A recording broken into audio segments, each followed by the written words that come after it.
Assalamualaikum warahmatullahi wabarakatuh. Waalaikumsalam warahmatullahi wabarakatuh. Bapak-bapak, ibu-ibu, saudara-saudara kaum muslimin rahimakumullah.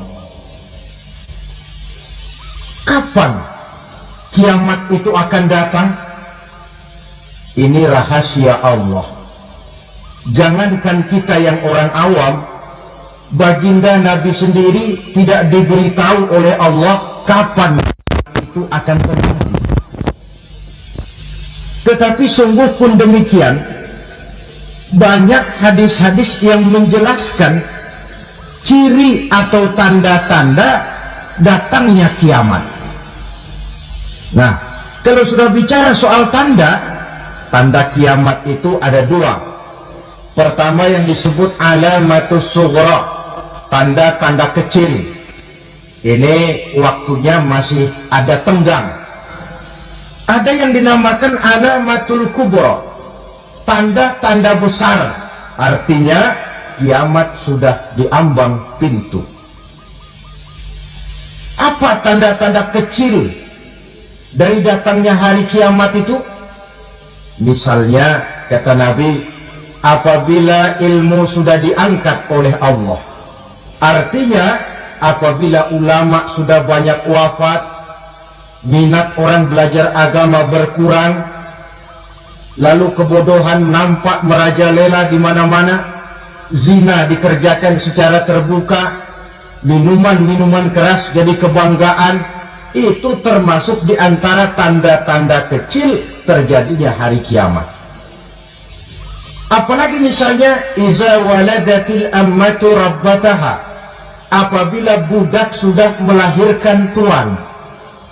Apa maksudnya? Ada yang mentafsirkan apabila anak sudah bisa membudaki orang tuanya. Orang tua yang melahirkan dia, yang membesarkan dia, demi setelah si anak besar jadi orang berpangkat, bertitel, berharta, berkedudukan, jadilah orang tua itu budaknya. Sehingga sering dibilang, kalau orang tua kaya, anak jadi raja. Tapi kalau anak yang kaya, orang tua sering jadi budak. Apalagi munculnya fitnah yang bergelombang, timbul perang antara dua bangsa yang besar, waktu berjalan terasa sangat pendek sekali. Itu merupakan tanda di antara tanda-tanda kiamat. Termasuk di dalamnya sulit membedakan mana laki, mana perempuan. Kan kalau tanda-tanda kayak begini sekarang sudah banyak kita lihat kan. Ulama banyak wafat, penggantinya sulit. Zina dikerjakan berterang-terangan, minuman keras jadi kebanggaan,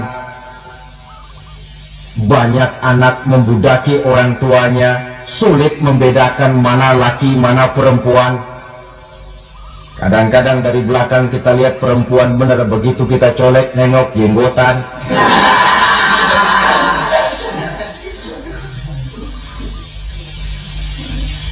Ini termasuk tanda-tanda kecil, masih ada tenggang sampai akan terjadinya kiamat itu. Nah, yang dimaksud dengan tanda-tanda besar, ini tanda besar artinya kiamat sudah diambang pintu. Pertama, matahari terbit dari sebelah barat.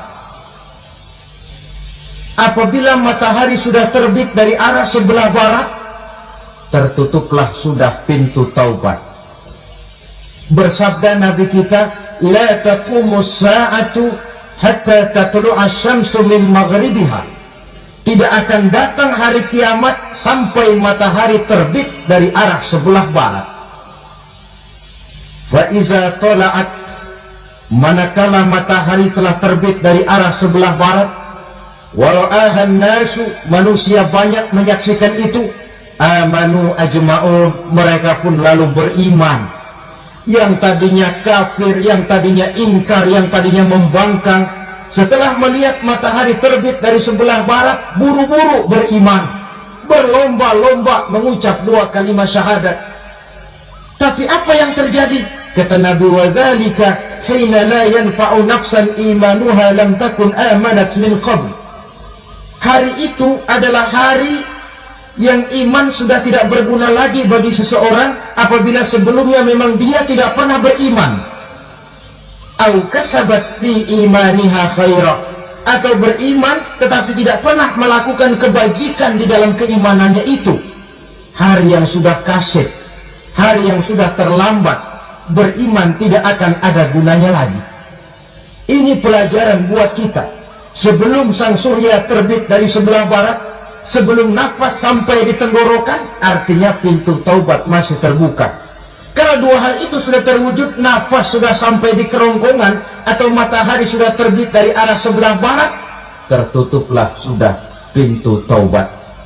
Tak ada lagi gunanya pangkat, jabatan, harta, bahkan beriman pun dalam suasana macam itu. Too late, kata orang Kulon. Sudah terlambat. Matahari terbit dari arah sebelah barat. Itu tanda besar, artinya kiamat sudah diambang pintu. Lalu apalagi tanda besar? Munculnya Dajjal. Dajjal artinya pendusta-pendusta yang menyesatkan manusia. Ada dua macam Dajjal, saudara.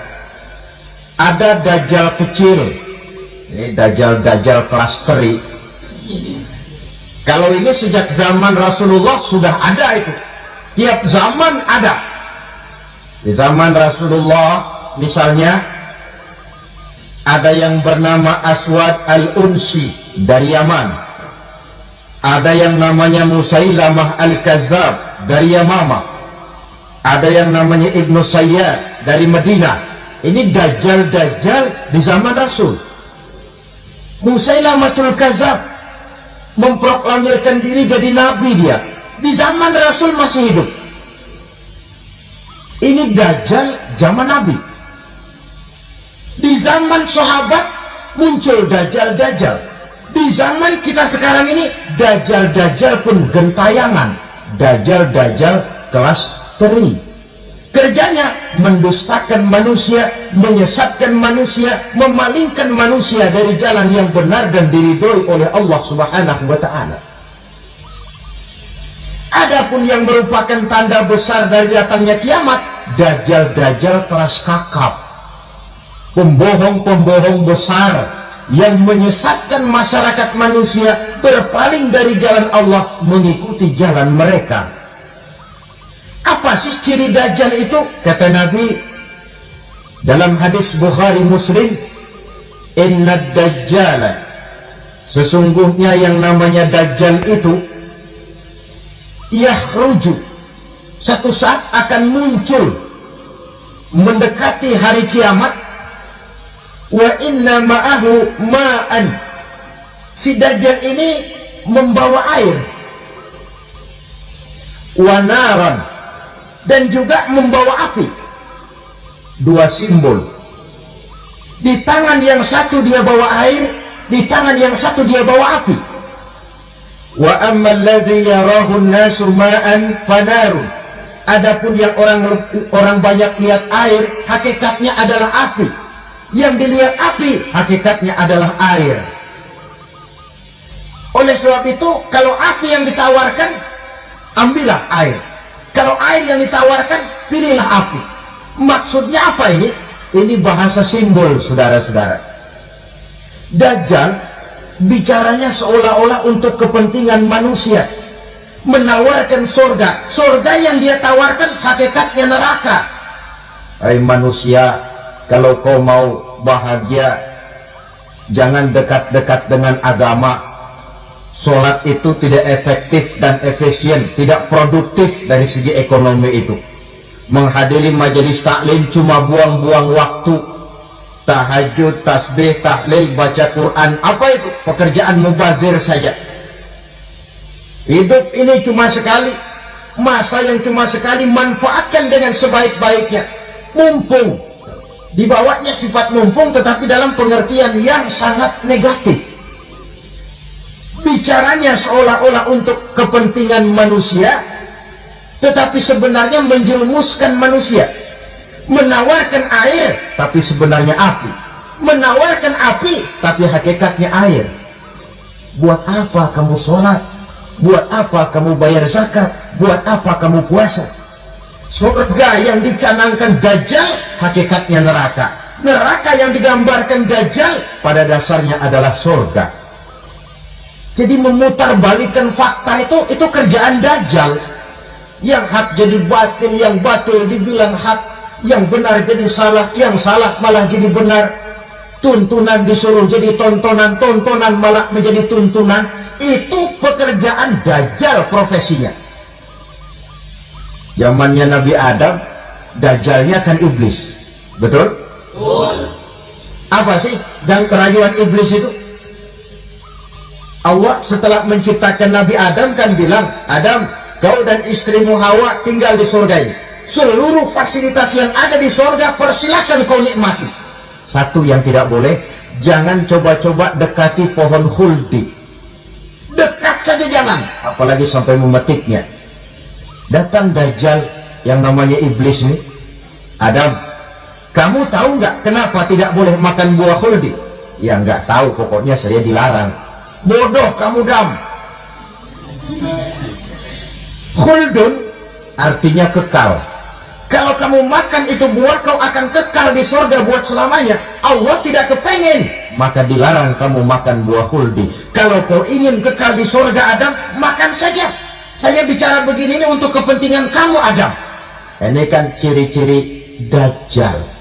Bicaranya sih seolah-olah untuk kepentingan Nabi Adam, hakikat sebenarnya menjerumuskan Nabi Adam supaya ingkar dan melanggar larangan dari Allah Subhanahu wa ta'ala. Jadi setelah muncul Dajjal, timbul kekacauan-kekacauan di masyarakat. Banyak yang terpengaruh, terpedaya dan terpesona. Termasuk mereka yang memproklamirkan diri jadi nabi, mereka yang memproklamirkan diri jadi rasul di zaman sesudah Rasulullah wafat. Itu adalah Dajjal-Dajjal.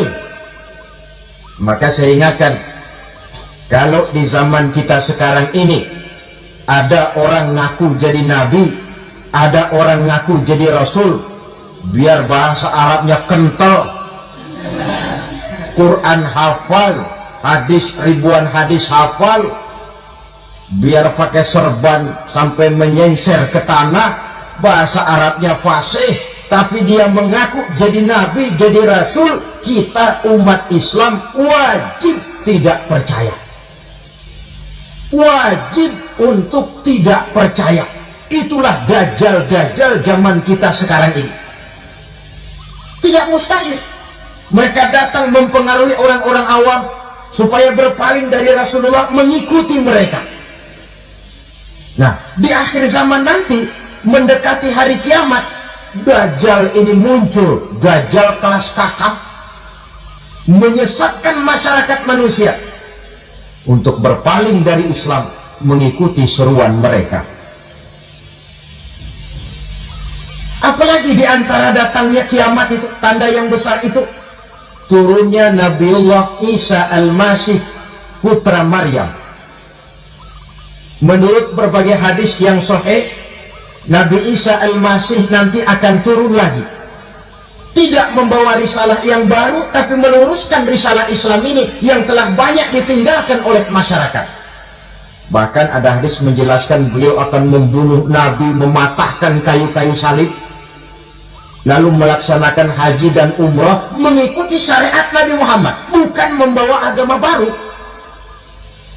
Menjadi semacam mujaddid, reformer, menyelamatkan manusia dari bisikan Dajjal. Bahkan ada riwayat yang menjelaskan bahwa Nabi Isa berhasil mengalahkan Dajjal, mengembalikan masyarakat manusia kembali kepada ajaran Islam yang datang dari Allah, dibawa oleh Rasulullah Sallallahu Alaihi Wasallam. Dengan kata lain, turunnya Nabi Isa bukan sebagai Nabi dan Rasul baru, tetapi mengikuti syariat Nabi kita Muhammad Sallallahu Alaihi Wasallam. Saudara hadirin, ibu-ibu hadirat yang saya hormati, kemudian apalagi di antara tanda-tanda besar akan datangnya kiamat itu? Keluarnya asap atau awan. Kata Nabi, inna min asyrati sa'ah dukhanan yamla'u ma bainal masyriqi wal maghrib. Di antara tanda-tanda kiamat munculnya awan atau asap yang memenuhi antara langit dan bumi. Ini pun diperkuat dalam surah Ad-Dukhan ayat 10. Fartaqib yawma ta'ti as-sama' bidukhanin mubin fayughshan nas hadza azabun alim. Bagi orang-orang yang beriman, mereka biasa-biasa saja. Tapi bagi orang kufur, datangnya asap dan awan ini merupakan azab yang kelewat pedih. Barangkali sedikit mendekati gambaran tentang azab yang pedih ini, saya ingatkan alam pikiran kita kepada peristiwa yang belum lama terjadi. Pernah dengar berita bocornya reaktor nuklir di Chernobyl, Uni Soviet? Pernah dengar? Bocornya reaktor nuklir di Chernobyl yang mengakibatkan ratusan bahkan sangat mungkin ribuan nyawa. Cuma satu reaktor.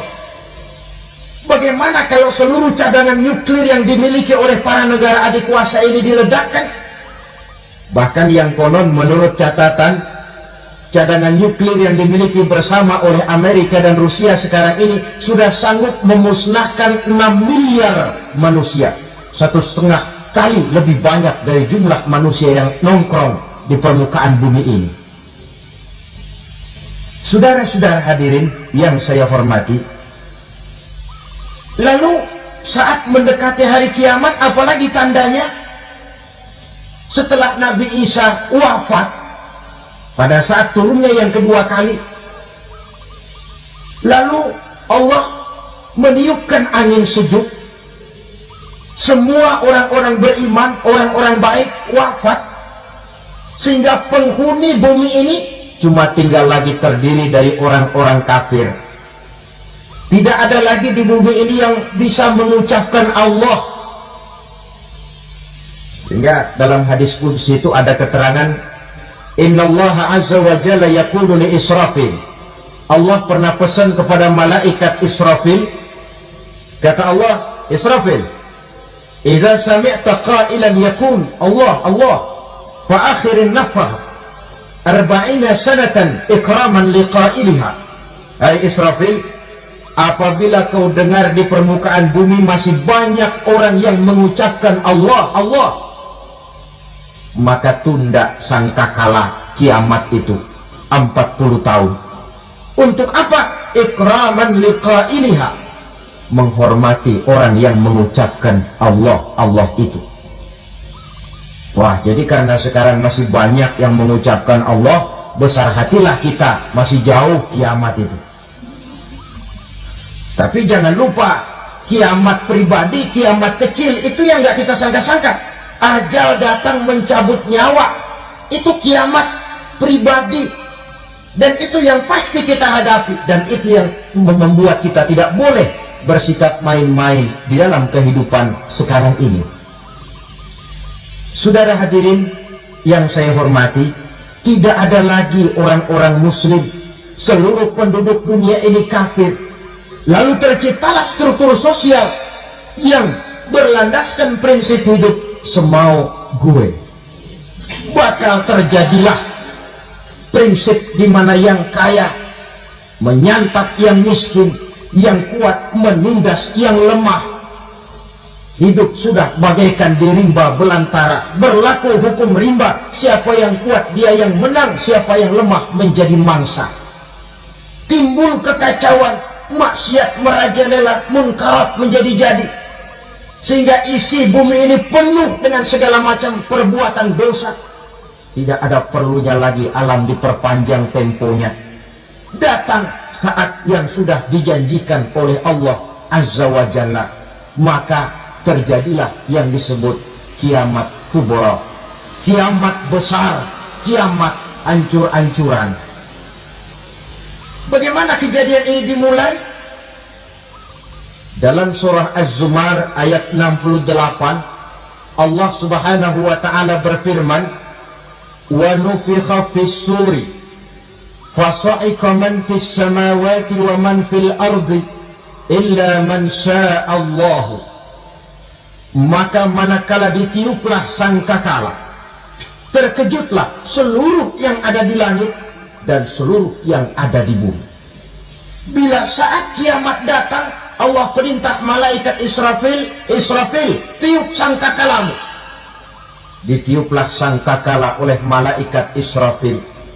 Yang akibat daripada tiupan itu, seluruh yang ada di langit, seluruh yang ada di permukaan bumi terkejut. Yang ada di langit siapa? Malaikat kan. Bayangin aja kalau malaikat kaget, apalagi kita. Terkejut seluruh makhluk yang ada di bumi, yang ada di langit mendengar suara sangkakala itu.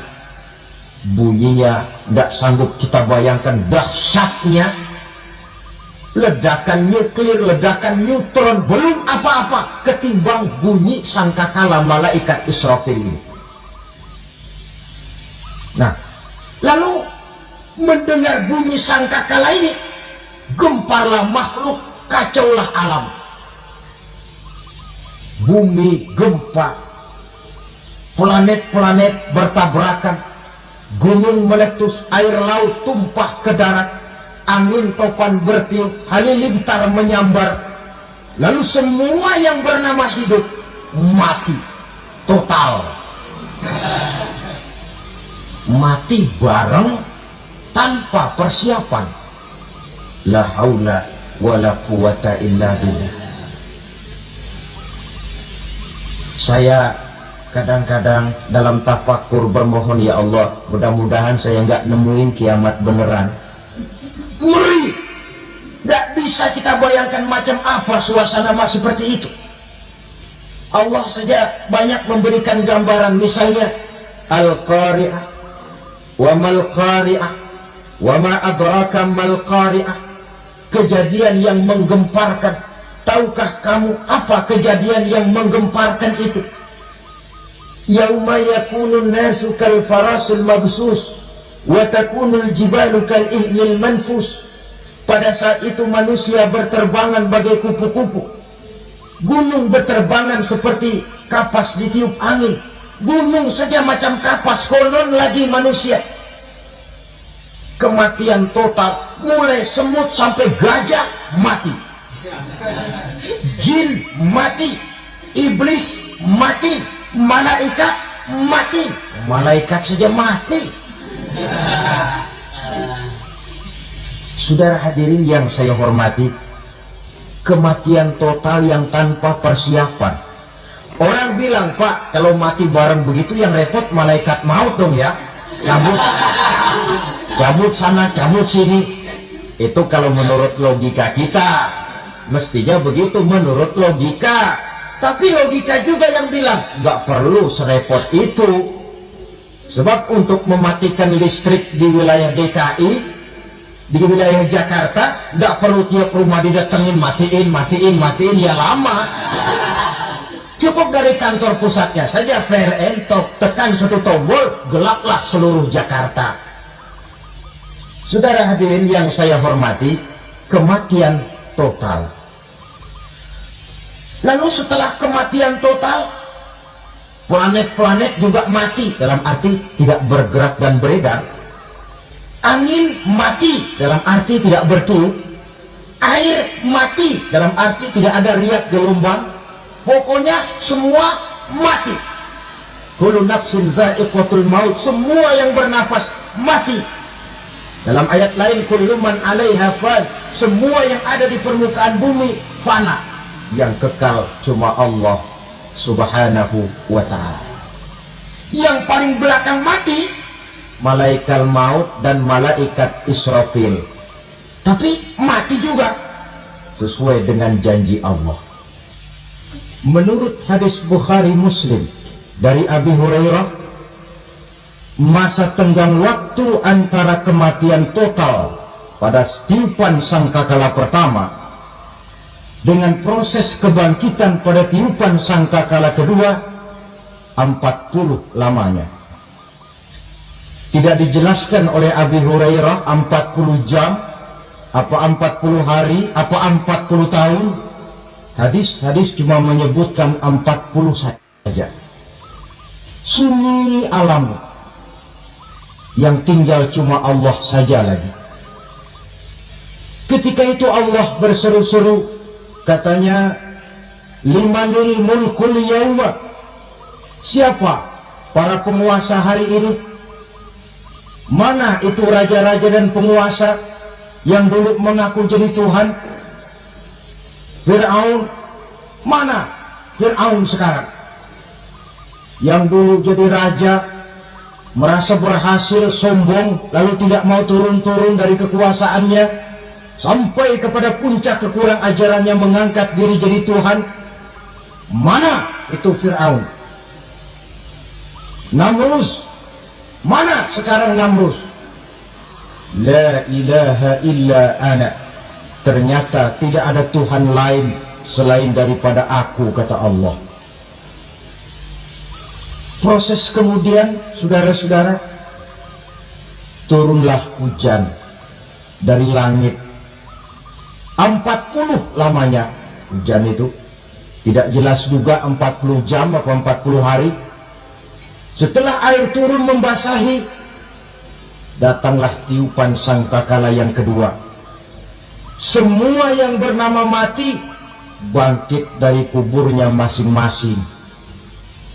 Ini yang disebut Yaumul Ba'tsi, hari kebangkitan. Allahu Akbar. Pada saat kita bangkit dari kubur kita masing-masing, kumpul di padang mahsyar namanya. Bayangin aja, saya sendiri nggak sanggup bayangin. Manusia sejak zaman Adam sampai zaman kiamat kumpul bareng di tempat sama.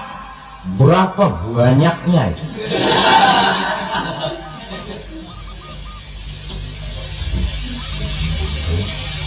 Dan yang luar biasa, menurut satu riwayat, pada saat bangkit itu, Masya Allah, roman muka kita berubah,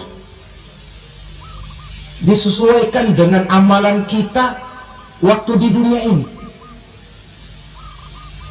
Barang siapa yang waktu di dunia amalannya itu amalan tikus, di akhirat nanti dia bangkit dari kubur, mukanya seperti muka tikus. Gagah betul badannya, tapi mukanya seperti tikus. Kenapa? Amalannya waktu di dunia seperti amalan tikus. Apa amalan tikus itu? Suka ngegeragoti barang yang sudah disimpan rapi-rapi.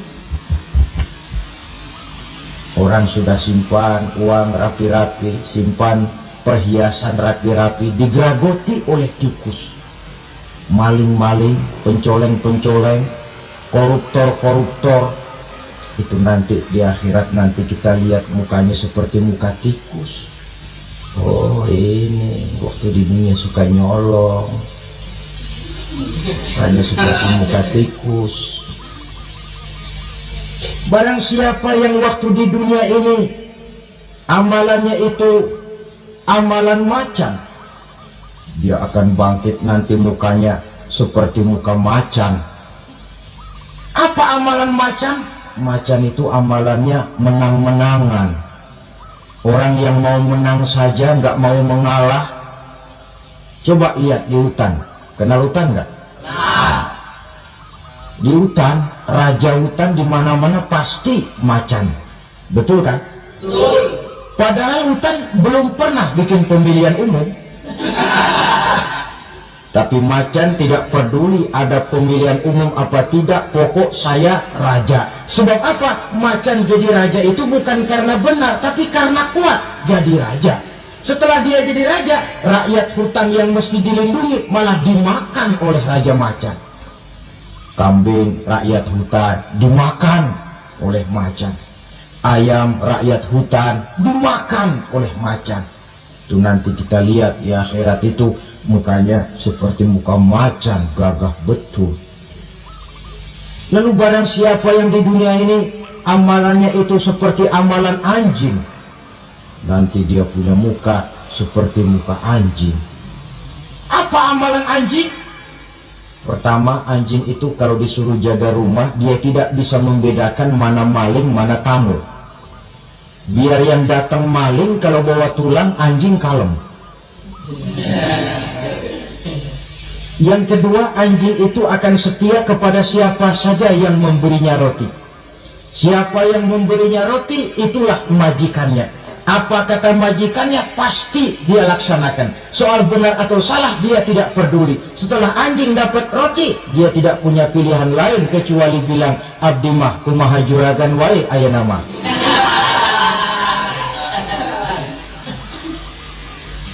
Saudara hadirin yang saya hormati, berkumpul di padang mahsyar, tiap orang sibuk dengan persoalannya masing-masing. Matahari waktu itu didekatkan oleh Allah, panas luar biasa. Ada yang saking panasnya itu mencucurkan peluh keringat sampai sebatas mata kakinya. Ada yang keringatnya sampai sedengkulnya, ada yang keringatnya sampai sepusatnya, ada yang keringatnya mengalir sampai sebahunya, ada yang kelelap oleh keringatnya sendiri, sementara orang di sampingnya nggak apa-apa. Bergantung lagi amalan dia waktu di dunia ini. Saudara-saudara, sebagian orang dalam kepanikan padang mahsyar berombong-rombong datang mereka menghadap Nabi Adam. Ya Adam, anta abal bashar. Hai Adam, Tuhan adalah bapak moyang manusia. Kami sebentar lagi akan disidang, dimintakan pertanggungan jawab. Tolonglah kami, hai Adam. Kata Nabi Adam, jangankan nolongin sampean, saya sendiri tanggung jawab di hadapan Allah. Ketika dulu tidak boleh makan khuldi, saya serobot. Sudahlah, urus diri masing-masing saja, nafsi. Begitu kata Nabi Nuh, begitu kata Nabi Ibrahim. Tiap orang bertanggung jawab sendiri-sendiri.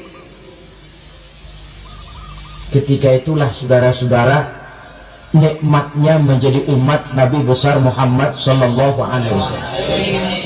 Sebab apa? Walaupun menurut abjad kita ini umat paling belakang, kita ini toh, karena Nabi Muhammad adalah Nabi akhir, tapi akan dihisab lebih dulu, lewat di atas sirat lebih dulu, masuk surga lebih dahulu ketimbang umat-umat belakangan. Ketika Rasul mendekati ajal, beliau tanyakan itu kepada malaikat Jibril. Malaikat Jibril berkata, Muhammad, saudara-saudara kaum muslimin rahimakumullah, kapan kiamat itu akan datang? Ini rahasia Allah. Jangankan kita yang orang awam, baginda Nabi sendiri tidak diberitahu oleh Allah kapan itu akan terjadi. Tetapi sungguh pun demikian, banyak hadis-hadis yang menjelaskan ciri atau tanda-tanda datangnya kiamat. Nah, kalau sudah bicara soal tanda kiamat itu ada dua.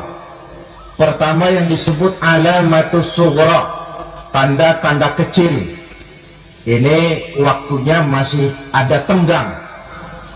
Ada yang dinamakan alamatul kubra, tanda-tanda besar, artinya kiamat sudah diambang pintu. Apa tanda-tanda kecil dari datangnya hari kiamat itu?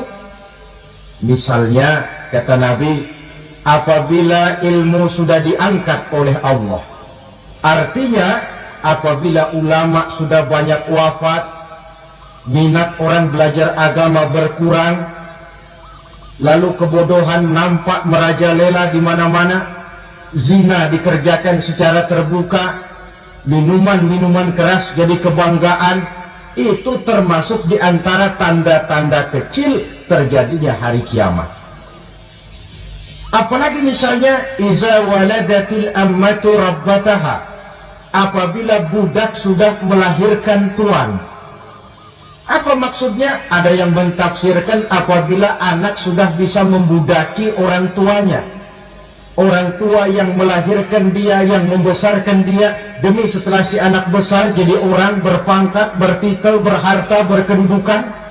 Jadilah orang tua itu budaknya. Sehingga sering dibilang, kalau orang tua kaya, anak jadi raja. Tapi kalau anak yang kaya, orang tua sering jadi budak. Apalagi munculnya fitnah yang bergelombang, timbul perang antara dua bangsa yang besar, waktu berjalan terasa sangat pendek sekali. Itu merupakan tanda di antara tanda-tanda kiamat. Termasuk di dalamnya sulit membedakan mana laki, mana perempuan. Kan kalau tanda-tanda kayak begini sekarang sudah banyak kita lihat kan. Ulama banyak wafat, penggantinya sulit. Zina dikerjakan berterang-terangan, minuman keras jadi kebanggaan, banyak anak membudaki orang tuanya, sulit membedakan mana laki mana perempuan. Kadang-kadang dari belakang kita lihat perempuan benar, begitu kita colek nengok jenggotan.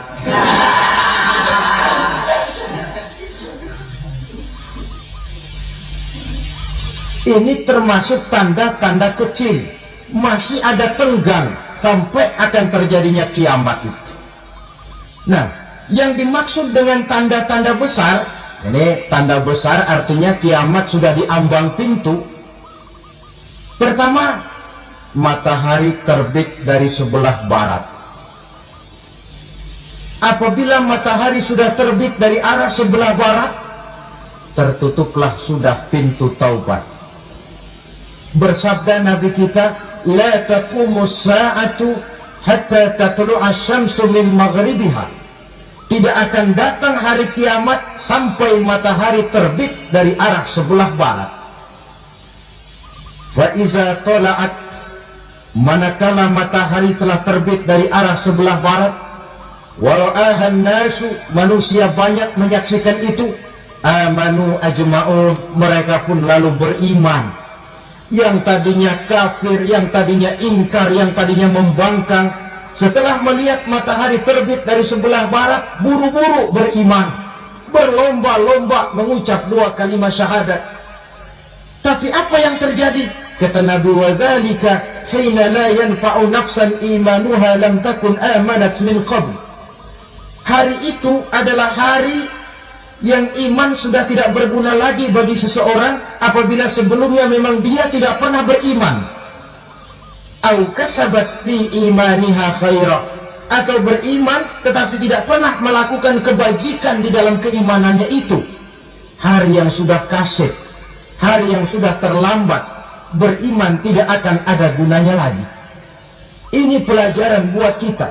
Sebelum sang surya terbit dari sebelah barat, sebelum nafas sampai di tenggorokan, artinya pintu taubat masih terbuka. Kalau dua hal itu sudah terwujud, nafas sudah sampai di kerongkongan, atau matahari sudah terbit dari arah sebelah barat, tertutuplah sudah pintu taubat. Tak ada lagi gunanya pangkat, jabatan, harta, bahkan beriman pun dalam suasana macam itu. Too late, kata orang Kulon. Sudah terlambat. Matahari terbit dari arah sebelah barat, itu tanda besar, artinya kiamat sudah diambang pintu. Lalu apalagi tanda besar? Munculnya Dajjal. Dajjal artinya pendusta-pendusta yang menyesatkan manusia.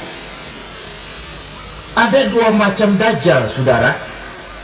Ada Dajjal kecil, ini Dajjal kelas teri. Kalau ini sejak zaman Rasulullah sudah ada itu. Tiap zaman ada. Di zaman Rasulullah misalnya ada yang bernama Aswad al-Unsi dari Yaman. Ada yang namanya Musailamah al-Kazzab dari Yamama. Ada yang namanya Ibnu Sayyad dari Madinah. Ini Dajjal-Dajjal di zaman Rasul. Musailamatul Kadzab memproklamirkan diri jadi nabi dia di zaman Rasul masih hidup. Ini Dajjal zaman Nabi. Di zaman sahabat muncul Dajjal-Dajjal. Di zaman kita sekarang ini Dajjal-Dajjal pun gentayangan. Dajjal-Dajjal kelas teri. Kerjanya mendustakan manusia, menyesatkan manusia, memalingkan manusia dari jalan yang benar dan diridhoi oleh Allah Subhanahu wa ta'ala. Adapun yang merupakan tanda besar dari datangnya kiamat, Dajjal-Dajjal kelas kakap, pembohong-pembohong besar yang menyesatkan masyarakat manusia berpaling dari jalan Allah mengikuti jalan mereka. Apa sih ciri Dajjal itu? Kata Nabi dalam hadis Bukhari Muslim, Inna Dajjal, sesungguhnya yang namanya Dajjal itu yakhruju, satu saat akan muncul mendekati hari kiamat. Wa inna ma'ahu ma'an, si Dajjal ini membawa air, wa naran, dan juga membawa api. Dua simbol. Di tangan yang satu dia bawa air, di tangan yang satu dia bawa api. Wa ammal ladzi yarahu an-nasu ma'an fanarun, adapun yang orang banyak lihat air, hakikatnya adalah api. Yang dilihat api, hakikatnya adalah air. Oleh sebab itu, kalau api yang ditawarkan, ambillah air. Kalau air yang ditawarkan, pilihlah api. Maksudnya apa ini? Ini bahasa simbol, saudara-saudara. Dajjal bicaranya seolah-olah untuk kepentingan manusia, menawarkan surga. Surga yang dia tawarkan hakikatnya neraka. Hai manusia, kalau kau mau bahagia, jangan dekat-dekat dengan agama. Sholat itu tidak efektif dan efisien, tidak produktif dari segi ekonomi itu. Menghadiri majelis taklim cuma buang-buang waktu. Tahajud, tasbih, tahlil, baca Quran, apa itu? Pekerjaan mubazir saja. Hidup ini cuma sekali, masa yang cuma sekali, manfaatkan dengan sebaik-baiknya. Mumpung, dibawanya sifat mumpung tetapi dalam pengertian yang sangat negatif. Bicaranya seolah-olah untuk kepentingan manusia, tetapi sebenarnya menjerumuskan manusia. Menawarkan air, tapi sebenarnya api. Menawarkan api, tapi hakikatnya air. Buat apa kamu sholat? Buat apa kamu bayar zakat? Buat apa kamu puasa? Surga yang dicanangkan Dajjal, hakikatnya neraka. Neraka yang digambarkan Dajjal, pada dasarnya adalah surga. Jadi memutarbalikkan fakta itu kerjaan Dajjal. Yang hak jadi batil, yang batil dibilang hak, yang benar jadi salah, yang salah malah jadi benar. Tuntunan disuruh jadi tontonan, tontonan malah menjadi tuntunan. Itu pekerjaan Dajjal profesinya. Zamannya Nabi Adam, Dajjalnya kan iblis. Betul? Apa sih yang kerajaan iblis itu? Allah setelah menciptakan Nabi Adam kan bilang, Adam, kau dan istrimu Hawa tinggal di surga ini. Seluruh fasilitas yang ada di surga persilakan kau nikmati. Satu yang tidak boleh, jangan coba-coba dekati pohon khuldi. Dekat saja jangan, apalagi sampai memetiknya. Datang Dajjal yang namanya iblis ini. Adam, kamu tahu nggak kenapa tidak boleh makan buah khuldi? Ya nggak tahu, pokoknya saya dilarang. Bodoh kamu, Dam. Khuldun artinya kekal. Kalau kamu makan itu buah, kau akan kekal di surga buat selamanya. Allah tidak kepengen, maka dilarang kamu makan buah khuldi. Kalau kau ingin kekal di surga, Adam, makan saja. Saya bicara begini ini untuk kepentingan kamu, Adam. Ini kan ciri-ciri Dajjal. Bicaranya sih seolah-olah untuk kepentingan Nabi Adam. Hakikat sebenarnya menjerumuskan Nabi Adam supaya ingkar dan melanggar larangan dari Allah Subhanahu wa ta'ala. Jadi setelah muncul Dajjal, timbul kekacauan-kekacauan di masyarakat. banyak yang terpengaruh, terpedaya, dan terpesona. Termasuk mereka yang memproklamirkan diri jadi nabi, mereka yang memproklamirkan diri jadi rasul di zaman sesudah Rasulullah wafat, itu adalah dajjal-dajjal. Maka saya ingatkan, kalau di zaman kita sekarang ini ada orang ngaku jadi nabi, ada orang ngaku jadi rasul, biar bahasa Arabnya kental, Quran hafal, hadis ribuan hadis hafal, biar pakai serban sampai menyenser ke tanah, bahasa Arabnya fasih, tapi dia mengaku jadi nabi, jadi rasul, kita umat Islam wajib tidak percaya, wajib untuk tidak percaya. Itulah dajjal-dajjal zaman kita sekarang ini. Tidak mustahil mereka datang mempengaruhi orang-orang awam supaya berpaling dari Rasulullah, mengikuti mereka. Nah, di akhir zaman nanti, mendekati hari kiamat, dajjal ini muncul, dajjal kelas kakap, menyesatkan masyarakat manusia untuk berpaling dari Islam, mengikuti seruan mereka. Apalagi di antara datangnya kiamat itu, tanda yang besar itu, turunnya Nabiullah Isa Al-Masih, putra Maryam. Menurut berbagai hadis yang sahih, Nabi Isa Al-Masih nanti akan turun lagi, tidak membawa risalah yang baru, tapi meluruskan risalah Islam ini yang telah banyak ditinggalkan oleh masyarakat.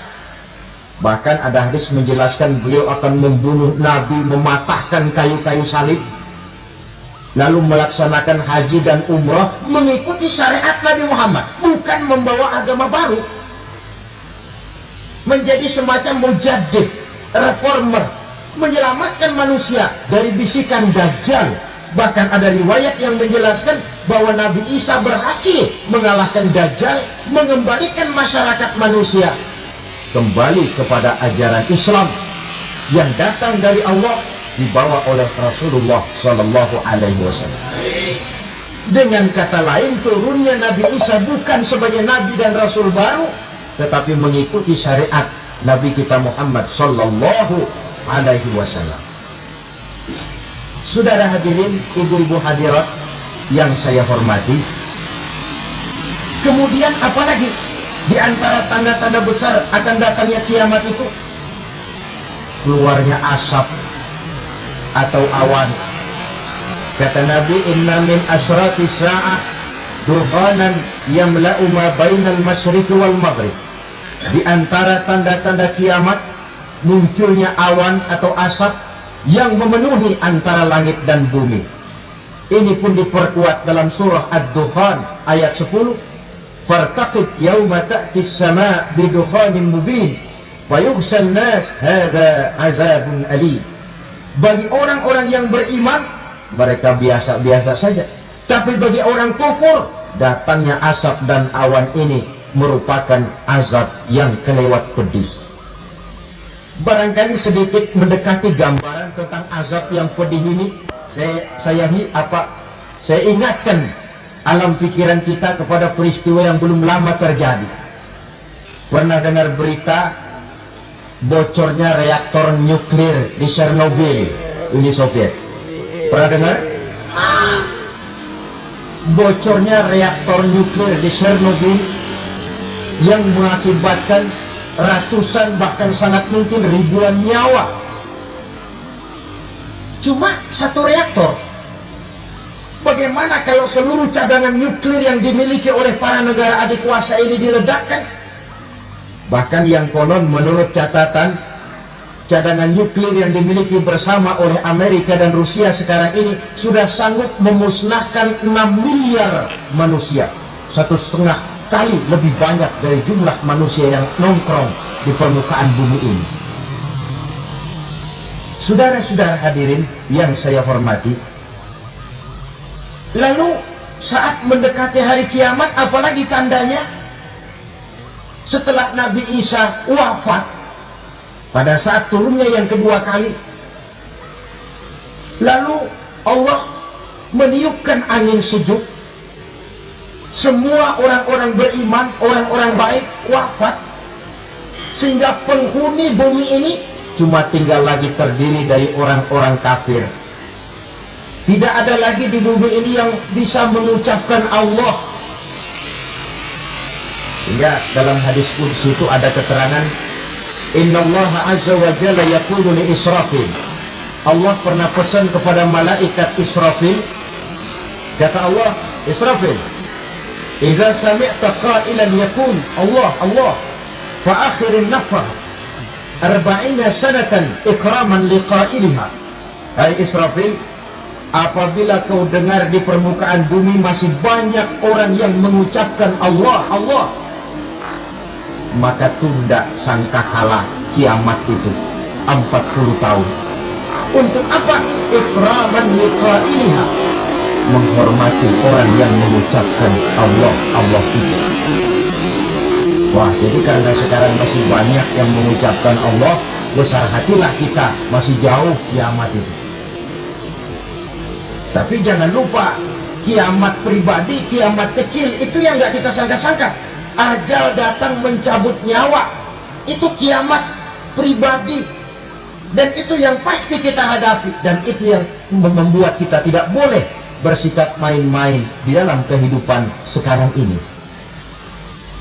Saudara hadirin yang saya hormati, tidak ada lagi orang-orang muslim. Seluruh penduduk dunia ini kafir.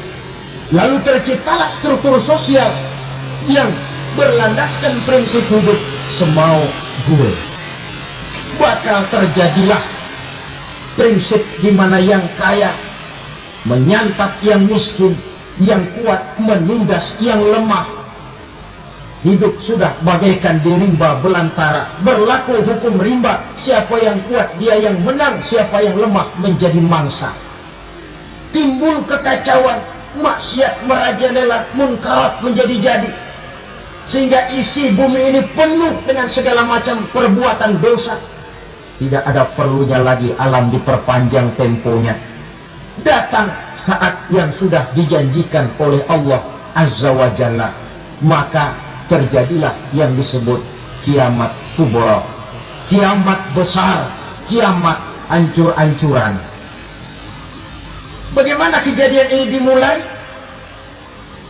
Dalam surah Az-Zumar ayat 68, Allah Subhanahu wa taala berfirman, "Wa nufikha fis suri fasa'iqa man fis samawati wa man fil ardi illa man syaa Allah." Maka manakala ditiuplah sangkakala, terkejutlah seluruh yang ada di langit dan seluruh yang ada di bumi. Bila saat kiamat datang, Allah perintah malaikat Israfil, Israfil, tiup sangkakalamu. Ditiuplah sangkakala oleh malaikat Israfil. Yang akibat daripada tiupan itu, seluruh yang ada di langit, seluruh yang ada di permukaan bumi terkejut. Yang ada di langit siapa? Malaikat kan. Bayangin aja kalau malaikat kaget, apalagi kita. Terkejut seluruh makhluk yang ada di bumi, yang ada di langit mendengar suara sangkakala itu.